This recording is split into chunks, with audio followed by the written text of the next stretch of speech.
Vale, ya superados parte de los problemas técnicos, vamos ya con el material. ¿Algún aviso para empezar la mañana no demasiado agotados? Tranquilos, solo va a haber una referencia bibliográfica, alguna, solo un vídeo, y lo importante en esta charla es reflexionar el por qué suturar un menisco o por qué no suturar, dependiendo de la situación en la que nos encontremos. Básicamente, en el grupo en el que estamos, habrá, respecto a la sutura meniscal, nos podríamos dividir en tres grupos. Aquellos que casi nunca suturan el menisco, aquellos que depende de cuál sea la situación y cómo esté el tejido van a decidir si lo suturan o no, y aquellos que siempre que puedan van a intentar suturar el menisco. Mi sugerencia es que os planteéis estas dos preguntas. ¿Por qué suturarlo? O en todo caso, ¿por qué no suturarlo a la hora de decidir? Y si se decide suturarlo, el cómo suturarlo con las distintas opciones que tenemos. Pasamos inicialmente por el por qué, pero prefiero iniciarnos por el por qué no. Hombre, como todos sabéis, es mucho más sencillo no suturar un menisco y hacer una meniscectomía. Es bastante más rápido la mayoría de las veces. Sin lugar a dudas es mucho más barato, puesto que no tenemos que usar ni una sutura ni ningún implante. Lo que observamos es que la recuperación de los pacientes es muy rápida, porque no tenemos que hacer un postoperatorio especial y en poco tiempo el paciente está haciendo una vida normal. Nos da muchas menos complicaciones, por lo menos a corto o medio plazo, aunque a largo plazo hemos perdido un trozo de menisco y eso es importante. Por la misma razón, la satisfacción por parte del paciente es inmediata y a veces la excusa que ponemos es el decir, bueno, como va mejor con plastia de ligamento cruzado y no estoy haciendo una plastia de ligamento cruzado, pues no hago la sutura porque no le va a funcionar bien.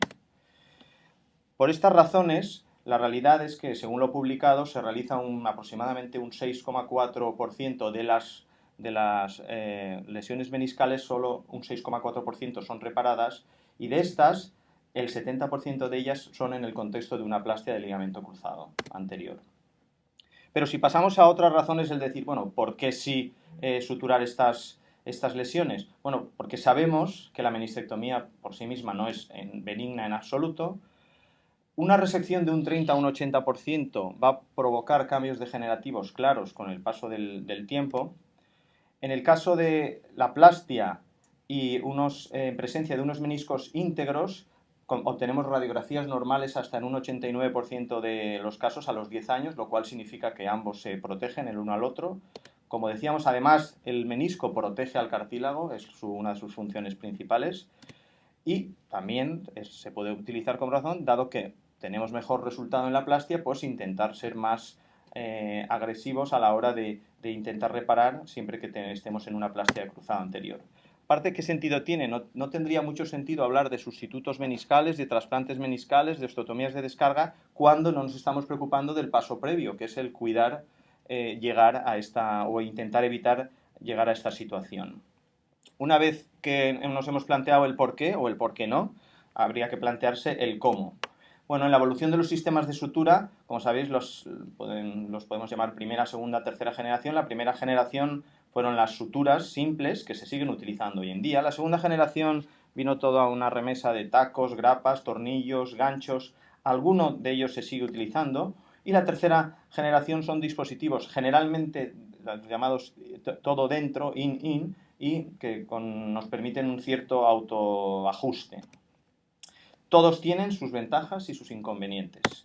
Y en este caso, lo importante es conocer y saber usar las herramientas. Es decir, no se trata de usar el sabor del mes en cada nueva cirugía, sino dado que muchas veces estas suturas se nos presentan en situaciones en las que a lo mejor no teníamos previsto hacer una sutura, si conoces el instrumental, si lo utilizas con relativa frecuencia y siempre o habitualmente un mismo instrumental, es más fácil que consigas un buen resultado y que ese instrumental te resulte útil. No obstante, hay una serie de principios básicos a la hora de todas las suturas. Es importante, como sabéis, estimular el sangrado, que se puede hacer mediante abrasión de la sinovial, mediante trefinación del menisco. Es importante obtener una reparación estable. El número de suturas es importante. No se trata de poner 2 suturitas cuando a lo mejor necesitamos 4 para obtener un muro meniscal estable. También es importante, luego lo veremos en alguna imagen, alinear bien los bordes, igual que hacemos en una incisión en la piel, que no queremos que nos queden montados los bordes, pues de la misma manera la mejor adhesión de esos bordes meniscales va a ser si los alineamos y evitamos el solapamiento. En la medida de lo posible, no siempre se consigue, intentemos alejarnos de la rotura, es decir, colocar los puntos alejados de la rotura para que tengamos más zona de tracción. Y respecto a suturas verticales y horizontales, las suturas verticales tienen más fuerza y son más resistentes, pero en ocasiones, por la forma de la lesión, nos puede interesar utilizar suturas horizontales.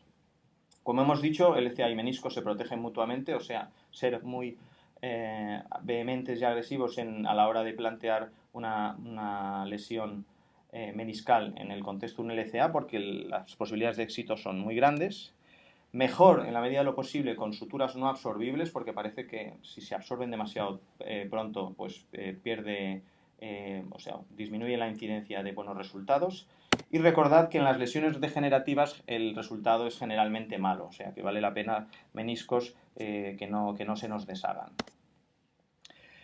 Hablando ya de la reparación de las técnicas, tendríamos reparaciones abiertas, clásicas, reparaciones artroscópicas inside out, de dentro a fuera, de fuera a dentro y todo dentro. Y luego a veces, cuando son lesiones pequeñas, basta en ocasiones con hacer una estimulación de la sinovial, que puede ser con motor, con raspa, incluso a veces con sistemas de termocoagulación, porque lo que hacen es una irritación y una estimulación de toda esa zona. Como hemos dicho, vamos a centrarnos en la reparación meniscal artroscópica. En la técnica clásica de dentro a fuera, lo que se hacían eran con distintos sistemas, se pasaban agujas, se podían hacer suturas verticales, suturas horizontales, la conformación de la sutura que deseásemos, y básicamente este era un poco el aspecto que quedaba con el paso de las cánulas, etc. Luego, la misma técnica, esta lo que hacemos es, por ejemplo, en el caso de una asa de cubo luxada, se reduce, se ve que podemos realizar esa sutura, se ve que tenemos tejido para suturar, que esa asa de cubo no está totalmente destruida y que no ha perdido lo que se llama su derecho de alojamiento, por tanto sería aplicable, en este caso, la técnica. Aquí estamos poniendo varios puntos de esos de dentro a fuera con un sistema de cánulas. Una vez fuera, podemos realizar una pequeña incisión y acabar de hacer las suturas al muro de la cápsula, o en otras ocasiones, como en este esquema o en esta diapositiva, hacer alguna incisión algo más pequeña, proteger el paquete vasculonervioso de la parte posterior y sujetar ahí las suturas.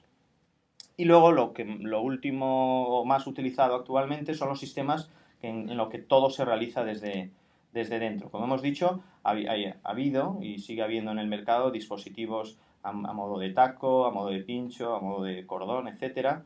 Hoy en día este tipo de dispositivos así con ganchos son muy duros, han generado bastantes lesiones en la superficie del cartílago, es muy difícil ponerlos bien por su forma, y al final el resultado pues, es que se están abandonando.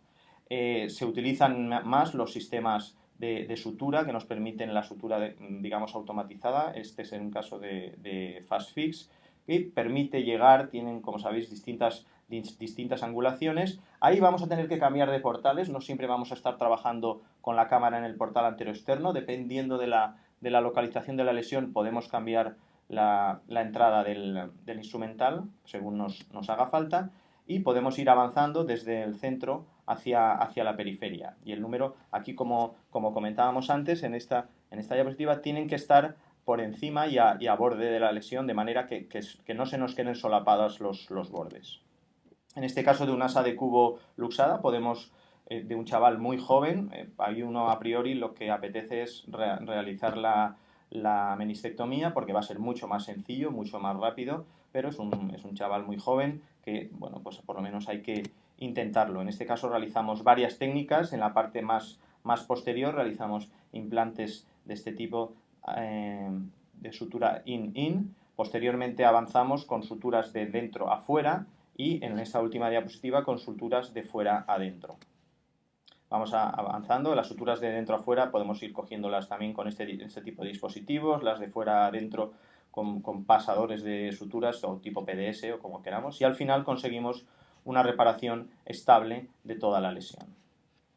y el vídeo que os había dicho, un vídeo sencillito. En ocasiones esta es una lesión que aparece con relativa frecuencia en gente joven con ligamentos cruzados, que el resto de la rodilla está bien y podríamos decir, bueno, pues esto se puede hacer una meniscectomía, pero en este caso, además es un menisco externo, lo normal es que nos quedemos con bastante poco menisco, con lo cual, pues aunque no podamos alejarnos demasiado de la zona de la lesión, siempre va a ser más eficaz el poder cerrar esa lesión. Este tipo de dispositivos que tienen dos anclajes que se anclan en la cápsula posterior y luego se realiza un sistema de tracción, como veremos, cierra la lesión y se termina la reparación de esa zona. Si fuera más grande la lesión, pues habría que suplementarlo con otros implantes.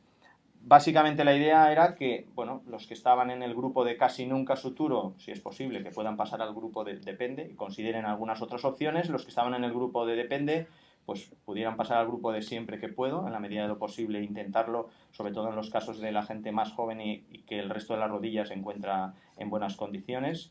Y esa era un poco la idea de la presentación. Muchas gracias. La presentación estará disponible a partir del fin de semana en este canal de YouTube. Gracias.